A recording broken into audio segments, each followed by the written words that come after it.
செய்யாறு அருகே தென்மண்டலம் பகுதியில் கழிவுநீர் கால்வாய் பிரச்சினையில் இரும்பு கம்பியால் தாக்கியதில் ஒருவர் உயிரிழப்பு.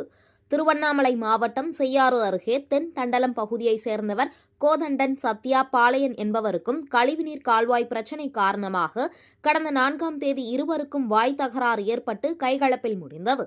அப்போது சத்யா பாளையா இருவரும் சேர்ந்து இரும்பு கம்பியால் கோதண்டன் என்பவரை பின்தலையில் தாக்கினார்களாம். இதன் காரணமாக கோதண்டம் படுகாயமடைந்து செய்யாறு அரசு மருத்துவமனையில் சிகிச்சை பெற்று வந்தார். பின்னர் மேல் சிகிச்சைக்காக செங்கல்பட்டு அரசு மருத்துவமனையில் அனுமதிக்கப்பட்டு நேற்று உயிரிழந்தார். இந்நிலையில் உயிரிழப்பு காரணமானவர்கள் கைது செய்ய வலியுறுத்தி விநாயகபுரம் கூட்டு சாலைகளில் உறவினர்கள் சாலை மறியலில் ஈடுபட்டனர். தகவல் அறிந்து வந்த அணக்காவூர் போலீசார் பேச்சுவார்த்தை நடத்தி சமாதானப்படுத்தினர். சம்பவம் தொடர்பாக நேற்று முன்தினம் சத்யா அணக்காவூர் போலீசார் கைது செய்துள்ள நிலையில் பாளையாவையும் விரைவில் கைது செய்ய நடவடிக்கை எடுக்கப்படும் என போலீசார் தெரிவித்ததன் பேரில் கிராம மக்கள் கலைந்து சென்றனர்.